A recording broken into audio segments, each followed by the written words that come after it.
Good to get that win on the road last week. Going back to the Rutgers game, again, defense with some good stats and third down and some stops and really battled. And I think we gave up the one long play early. They score on the touchdown fumble return, and then they score after the kickoff return with their 3 touchdowns. So one big play after that, defense was good. At the end of the game, defensively, a little bit though, our Maryland game at the end wasn't as strong. Michigan State, we gave up the score late. Ball State at the end, we gave up some points. So even in some of the successes, we hadn't finished as strong defensively. I know Coach Allen's talked about that with the kids and wants them to keep moving, but a lot to build on there. Offensively, we had some numbers in the pass game. Run game, 2 big plays, not anything after that. Didn't block well. Line of scrimmage, tight ends need to do better. We did have the ball many times across the 40 and didn't score, which has been a little bit of a recurring theme. Because we move the ball, but we need to have point production to relate to that, and that keeps us in games or keeps us from winning games. Kicking last week with a really good kicker and a proven kicker. We actually started the game with Del Grosso kicking the first 2 kickoffs, both of which he mishit. He had a little bit more pop in his leg, but again, with the hold, the spot protections, we had many issues there we've all talked about.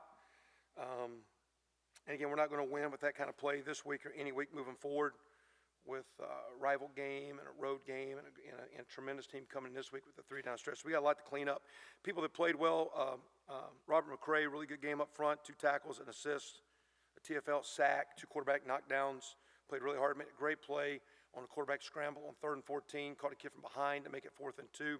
We had several tackles. T. Gray Scales made 1 early in the game, 2nd quarter, I think it was, to hold him to 4th and 1. Marcelino Ball made a tackle, holding them to 4th and 1 where they missed a field goal. That play by Robert McCray, making it 4th and 2, forcing them to punt. We had a lot of plays at the change where our defense did a good job keeping leverage on the ball, tackling the defender, tackling him backwards, not allowing the change to move. It was good to see. So, but McCray really good up front, great effort play on the 1. Marcus Oliver, really good game. It's 9 tackles, a fumble recovery. Probably, I think our coaches felt first time he ran the defense. He's been out there and he's played a lot and he's been a good player, but his presence, communication, body language, really taking ownership. I know Coach Allen and Coach Inge felt by far the best he had been, just being the guy of the defense and getting them set, and also playing a good football game himself. He's played a lot of good games, but sometimes when you're playing your game, it's hard to be a strong leader. He played a great game and he was a strong leader, and that was a great step. Fletcher didn't play enough to get in the championship mode, had 2 tackles for loss. The big sack there at the end was awesome. John Crawford and Chase Dutra, both at safeties, had championship grades. 8 tackles for John. Best he's played in a couple weeks. Chase Dutra, 4 tackles, doing a great job in special teams as well.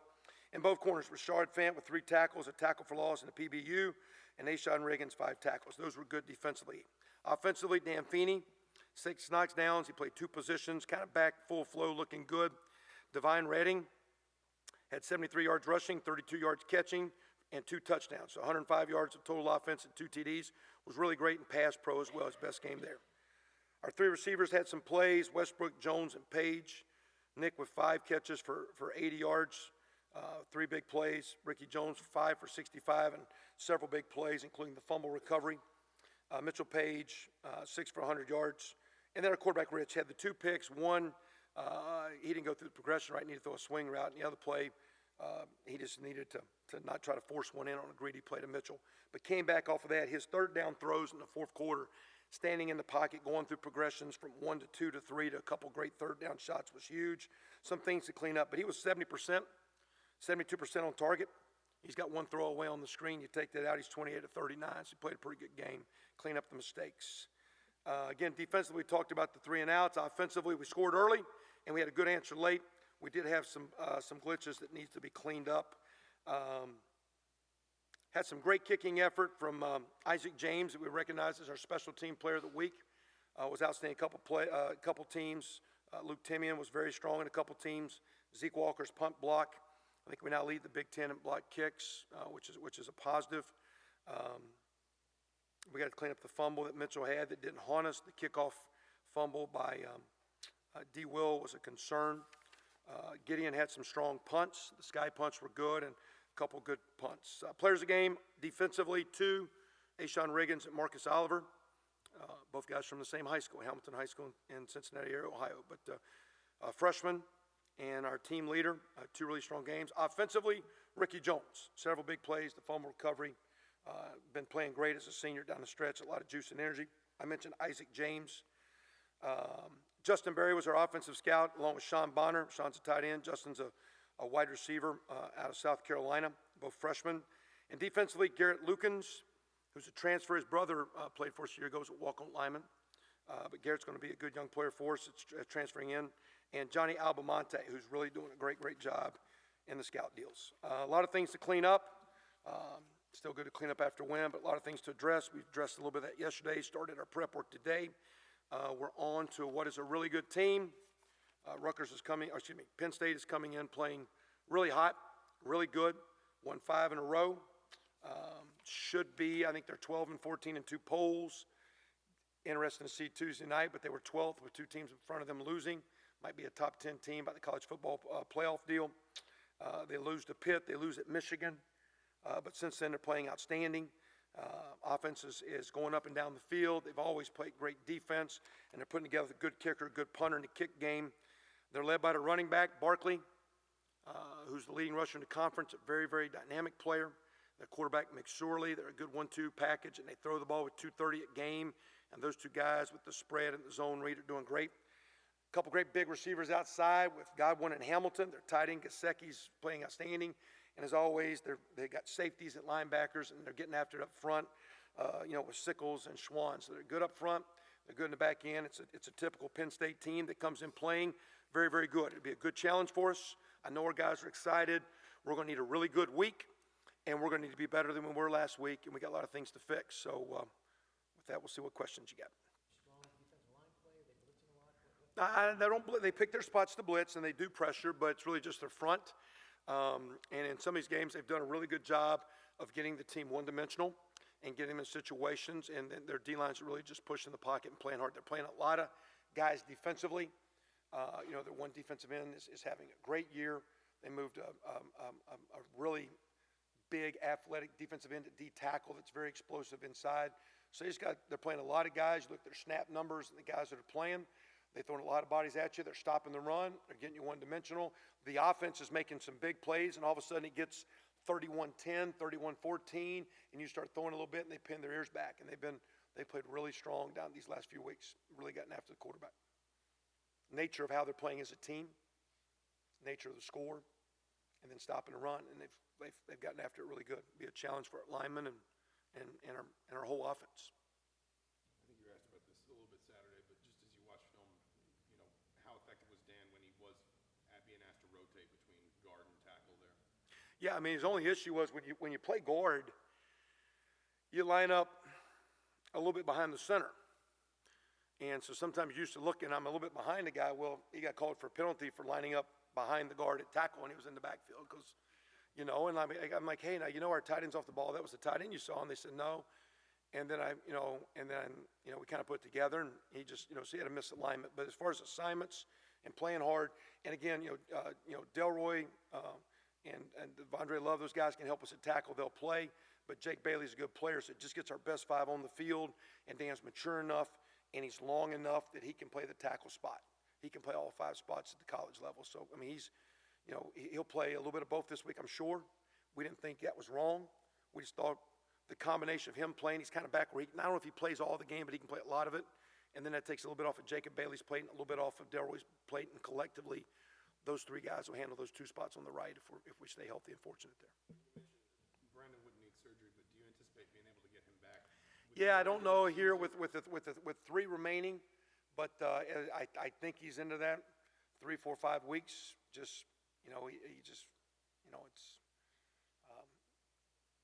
leg injury don't require surgery, but just it's like pain tolerance and strength level, and again, he's a young guy, and so if we're fortunate enough to be a bowl team, I don't know if you even rush him back for the bowl, but I think he'll be pretty good by then. We'll just it's kind of risk and reward. And no guarantees. You just kind of move with that and see. So, but right now, he's not day to day. He's week to week. He's probably a few weeks out, and it'll be a stretch here by the season's end. We'll see, but he'll drink a lot of milk and rub a lot of dirt on it between now and then if that happens. Where's the team mind ready to improve as a running back? And just as the years have gone on, how have you seen him most change? I think initially, I think he ran a little tight and rigid. I think he's I think last year at the end of the season, he relaxed and became a little bit more fluid, where he made some more cuts, where I think early was just, he was trying to go hard, and I think, he's ran faster as he's just been more relaxed and he's made more cuts. He is a really great practice player. I mean, if you watch guys that practice on a daily basis, for us, I think you would grade he and Dan Feeney on offense as two of the best practice players that just, they give you what you got. And, Coach McCullough does a great job of managing reps so that their volume, they'll be intense and you don't fatigue them. So, again, he's got great practice habits. He had some good stats the other day, which was hard running and tough sledding. His pass pro was awesome, the best it's been. So sometimes, too, when you're playing without the ball. Those receivers had a bunch of really good plays, but you look at it was 5 catches, it was 6 catches, it was 5 catches. Well, what are you doing the other 40, 50, 60 snaps of the game? I think that's a credit to Devine. He's gotten better as a runner, 4 really good catches the other day, but he's getting complete. He's a good pass proer. So he's maturing, and Dealin does a great job coaching those guys, too.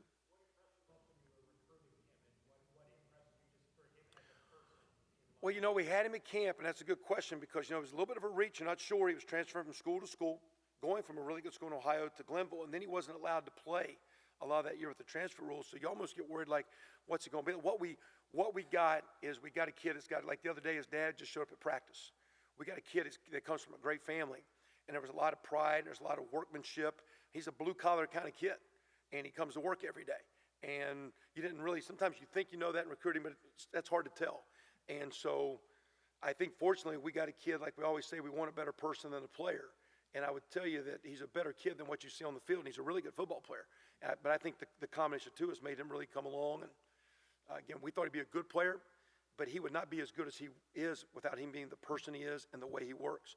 If we had more players that approach it like that, we'd have a lot of kids playing a lot better football. He does a great job of prepping and growing and coming. He's a fun kid to coach because he buys what you sell. He's really good. Percentage of snaps that Dan played at right tackle as opposed to right guard, was that number basically what you went into the game hoping to see, or was it just kind of feeling out? I couldn't even tell you the numbers, and I don't think Greg had a deal. It's just, you want to get Bailey out there, see how Dan's doing. If Dan's struggling, go with Delroy. I think he'd prefer to play the 2 older guys a little bit more, but what the numbers were, I don't know. I know there's some crunch times where, Delroy was in there. There's a couple of times I'm like, hey, I'm doing this, put Dan back out there, because there's certain things I just wanted a little bit more of a veteran guy based on certain situations we were in. I don't know what the numbers were. Being on the verge of a bowl game for the second time back-to-back years, is there anything you tell your team to kind of take a step back and not try to press to get that 6th win, to put too much pressure on that? Well, to me, you're always pressing to have your best week. Now, you don't want to squeeze too tight, but our deal is we again, haven't handled success good, and so you got a couple, and we didn't even play well the other day. So, again, and is that maybe one of the reasons we were not as clean? That running game goes from a lot of yards to not a lot of yards. And the week before, we just blocked hard and played hard more than scheme and play call. Last game, the other team, their defensive front played harder than our guys, I felt, and got off blocks and defended the run. So, we're not. We just talk about the process of the week. A week ago, it's like that's a game we had to win. Our guys like, you got to win them all. You're approaching each game, and you're doing what you can to win this game. And you don't look at the total, and you don't look at what's to come. It's just here's today, and here's the plan for this week. And you start it over. We come in Sunday and grade it, and when you walk in here Sunday night, it's okay. Boom. Now Monday we've changed gears. Our practice mode Thursday's our recovery day. So we come in Sunday and we clean up mistakes. We don't talk a lot about the next team, very, very slightly. We talk about what we just did. We come in today and we've moved on to the next game. And we just get involved with the week. So it's hard because, they're going to read, listen. Everybody's got Twitter. Everybody follows whatever. So they're going to hear comments. You just can't make sure that the comments, distract you from you doing your job. And our job is we got to prepare and play well, because if we don't play better than last week, we're not going to have a good outing Saturday. And we got things that got to be corrected. We got to learn, we got to put together a game plan, we got to grow and put it together this week. And then win, lose, or draw, which ain't no draws anymore, but win or lose, you got to do it again. And that's the process we talk about, period. And that's corny, but that's if you look at we don't look at the big picture till it's over, and you go back and look at what you collected. And so our deal is going to take our best effort. It's going to take our best week. It's a strong challenge. It's a great team we're playing, and we're going to need to have a great week to have a chance. And that's all we're talking about. Rich earlier, but has he gotten better at shaking off some of those mistakes, and maybe is that just a factor of time and experience for him? Think so. He appeared a lot better in the game. Again, I think some of those, fourth quarter throws, standing in there and going through on a couple critical third downs when it's, I think, a 2-point game or whatever it was, and making those plays was great to see, because been there before, he got a little rattle flush, eyes off target, didn't go through the progression, and the first guy wasn't there, and a couple times he had to move some defenders to fit a throw, and he had to actually move, a flat defender to throw a corner route on the first one to Nick Westbrook, or to get really to his third progression on a third down, which I think he threw the one to Mitchell. Okay, one's not there, two, okay, come to three. So to go through progressions was good. And so, again, he's gaining. I think Xander playing a little bit and him coming on the bench, I think it helps him too. I think he likes that. And I think he's becoming a good teammate. And not that he ever was. I think he likes Xander playing. I think they pull for each other. And I think there's a little bit of, even though Xander didn't have as much, and he had one big play and he had one negative play, I think, him just coming back and forth, I don't think it feels like he gets cold there.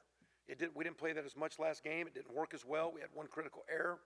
But I think the combination of those two, I think maybe it takes a little bit of pressure off of Richard. But he had to play the other day where they loaded the box and we needed to block better, but he had to make a lot of those one-on-one throws, and those kids had to make a lot of one-on-one competitive plays. And there was a bunch of one-on-one plays, and we made our fair share, and that was good to see. That's 2 weeks in a row now. You go from 400 running one game to 400 passing one game. And, we didn't get away from the run. It didn't work statistically well, but then you had to get to the next element of the offense. It was nice to see the next element come through, and it's not perfect as good as we want, as good as it can be or we want it to be, but it's kind of good to kind of get a little bit of that going back and forth a little bit. We need that.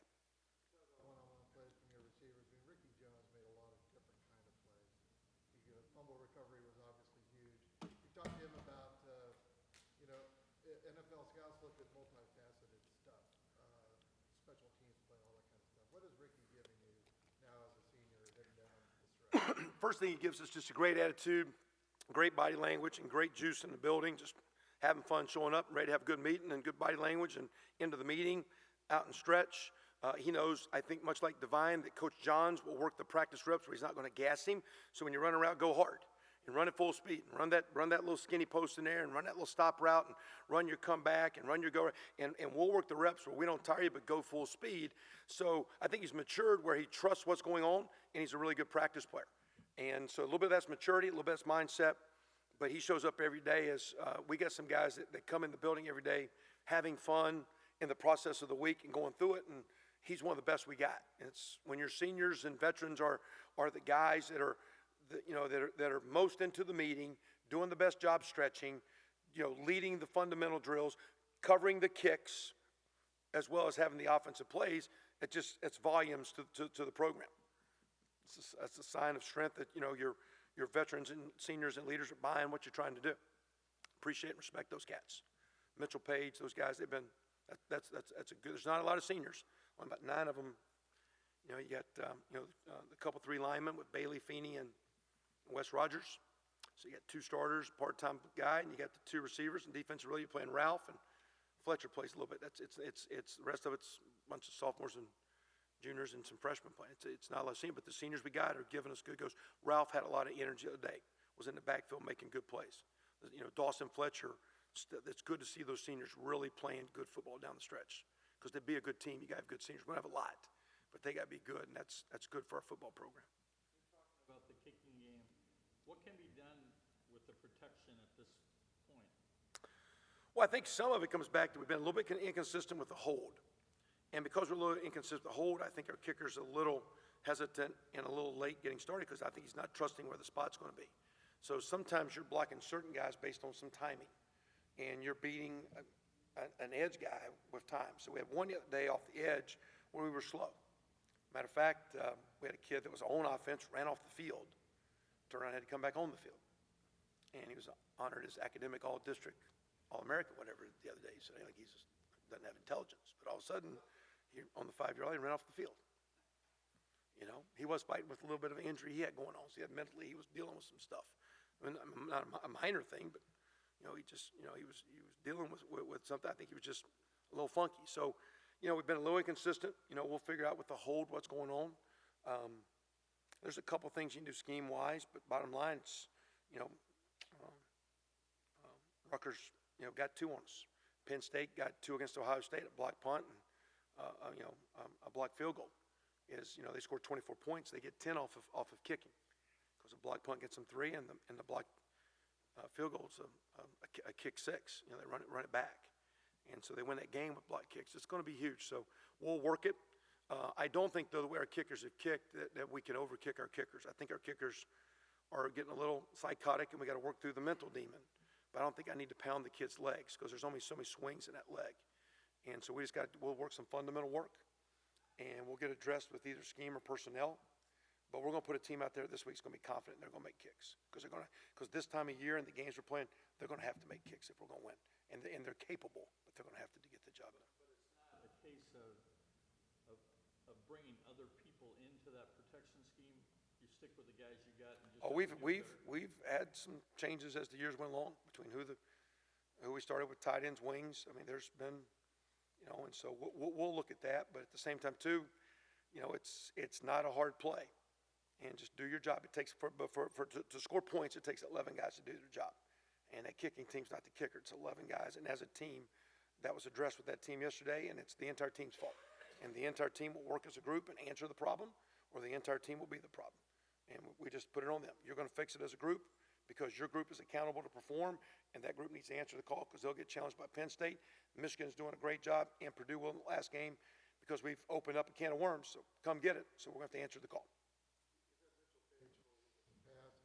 Xander, is there anybody else Yeah, we'll look at it again. Again, to me, Mitchell was my thought from the beginning, because he's such a competitive guy, and he's got the most. But we worked a little bit here in our work today, and we'll see as we go through the week. The one thing I don't think I can do at this time of year with kick volume is I cannot overkick the kicker's legs. And we do have several kickers that have the legs. It's not a leg issue. Functioning as a team, getting the whole spot, and some confidence with our kickers, all we need.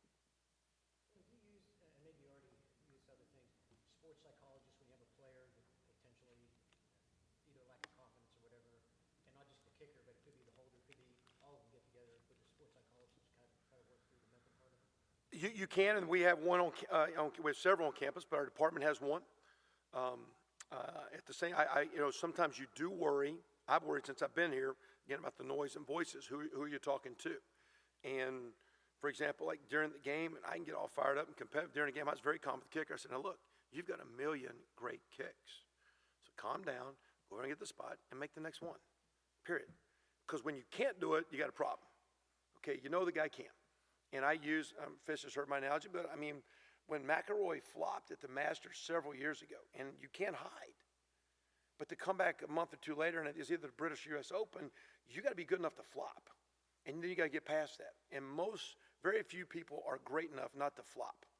Because you got to be good enough to know this is what I expected, and all of a sudden, I didn't make the shot. Like Michael Jordan, I missed a lot more game winners than I ever hit. I struck out a lot more than I ever hit home runs. So that the misses are there. It's now getting to the point of just going. And sometimes it's like I did the analogy of the old Gary Barnett years ago at Northwestern, when the monkey reaches in and grabs the banana, and he can't let his hand out, because once you got it, you got to let go to pull it out. Sometimes you got to let go of some things, because you're holding on to it so fast you can't move forward. Sometimes to release, you got to let it go, and you got to move on. And so I'm actually a pretty good sports psychologist when I want to be. So just like, hey man, come on. I mean, it's hard to be a sports psychologist when a guy can't. The guy can, and like, hey man, you tell me the hold you want, and then we got to work at it. We're not just going to show up, but we got, what gives me confidence is I saw the kick he made to win a big game. I saw the kick he made right before half into the win early in the year, which is a huge kick for us. So I saw last year the best kicker in the conference. And it's not like he's not working. Matter of fact, if he has a problem, he's trying and he's carrying too daggone much. Let it go, and we'll move forward. But he'll need to answer the call. But last week, too, Del Grosso is a good enough kicker. That's why I kicked him off first. I would have told you last week in practice, Aaron kicked better than Griff on kickoffs. That being said, Griff was great Saturday in kickoffs, and I said either your leg was feeling better or psychologically you were ticked off. He said it was the second one, because competition is sometimes a great ally of the coach. Availability of Mike Majette this week? He's got an ankle injury, and he's going to be probably a couple weeks, so he's kind of out. Anything else? The 40-yard touchdown catch on Saturday. I mean, what's he doing well right now? And I guess what areas does maybe still need to. Well, again, he's, like you look at our receiver deal. A year ago, Jay Sean had an injury. It took 11 months before he was cleared. This guy's now not quite 7 months. I think it'll be 7 months next week from his injury. So he's way ahead of schedule, and he's out there playing in Big Ten games and Big Ten arenas. I think Mike or someone asked the question afterwards, like, hey, is that what you see in practice? That's what we have seen. Recently, we've seen inconsistency because of mood swing. I want to play more. I'm frustrated. So hopefully making that play, and the more he gets on the field, will energize his mood as he's fighting through injury to be full speed. He's not quite there, but just to jumpstart him and just to get him going, because he's not a bad, but every kid doesn't mean to be. They get a little selfish. They all want the ball. They all want to be the starter.